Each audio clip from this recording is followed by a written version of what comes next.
À la tête d'une importante délégation, Bruno Le Marquis, représentant spécial adjoint du secrétaire général des Nations Unies, coordonnateur résident et coordonnateur des opérations humanitaires en République démocratique du Congo, a séjourné dans la province du Sud Kivu ce samedi 18 juin 2025 dans le cadre d'une mission à double volet humanitaire et sécuritaire. C'est à la frontière des camps Vimvira, à l'entrée de la ville d'Uvira, siège provisoire des institutions provinciales, que cette haute personnalité onisienne a été chaleureusement accueillie par le gouverneur des provinces, le professeur Jean-Jacques Purusi Sadiki, entouré des membres de son gouvernement.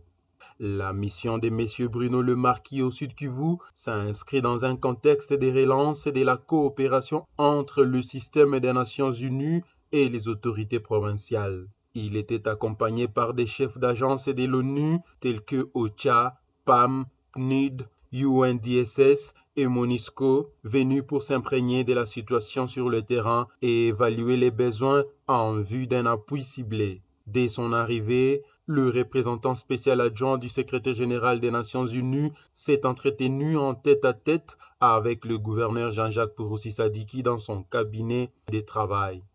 Cet échange a été suivi d'une réunion stratégique avec les acteurs humanitaires centrée sur l'assistance aux populations déplacées et la mise en place d'un couloir humanitaire sécurisé. Une séance de travail avec le Conseil provincial de sécurité a ensuite permis d'approfondir les discussions sur les conditions de stabilité et de retour des agences onusiennes dans les zones affectées. Devant la presse locale, Bruno Le Marquis a déclaré: Comme Nations Unies, nous saluons l'accord qui a été signé hier à Washington.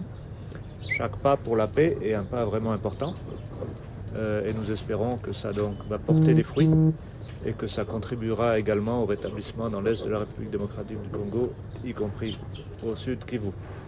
De son côté, le professeur Jean-Jacques Purusi Sadiki, gouverneur de province, a salué l'accompagnement des Nations Unies et a rendu hommage au président de la République, Félix Antoine Tshisekedi Tshilombo, pour son leadership diplomatique, illustré notamment par la signature récente de l'accord de paix. Il a pris le pouvoir en 2019. Il a initié une offensive diplomatique au niveau mondial et aujourd'hui, cette offensive est en train de payer. L'accord qui vient d'être signé à Washington en est une preuve éloquente. Cet accord qui va mettre ensemble le Rwanda et la RDC pour la paix, la sécurité, la stabilité au sud et au nord Kivu est un espoir pour nos populations des territoires occupés qui souffrent des graves violations des droits de l'homme.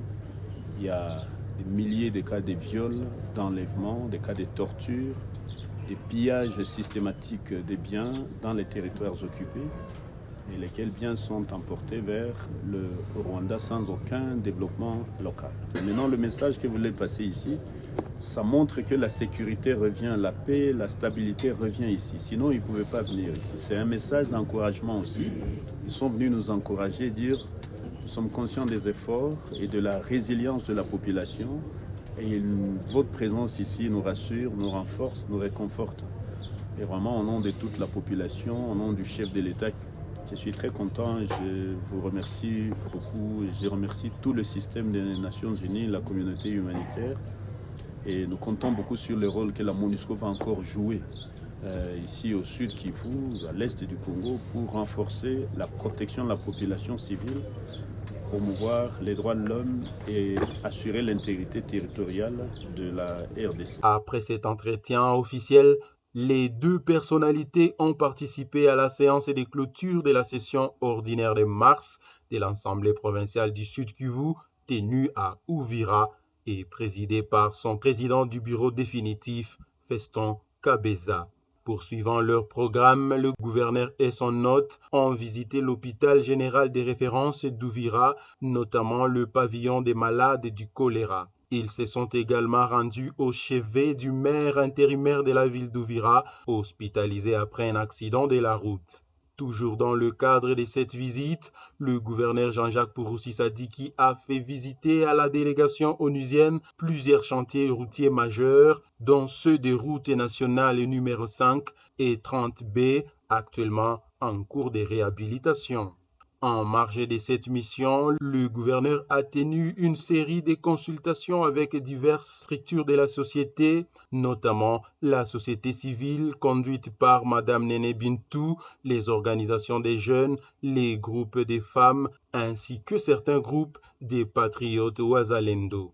À l'issue de leur séjour au Sud Kivu, Bruno Le Marquis et sa délégation se sont dit très satisfaits de l'accueil reçu, mais surtout impressionnés par la résilience et la détermination des autorités et de la population à œuvrer pour le retour d'une paix durable.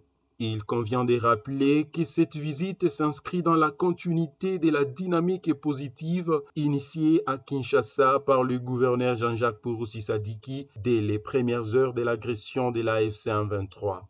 Animé par un souci constant de protéger et d'assister les populations touchées, le chef de l'exécutif provincial avait alors engagé une série d'échanges stratégiques avec des principaux agences du système des Nations Unies dans l'objectif est de mobiliser un appui humanitaire renforcé en faveur des déplacés internes et des victimes des conflits armés.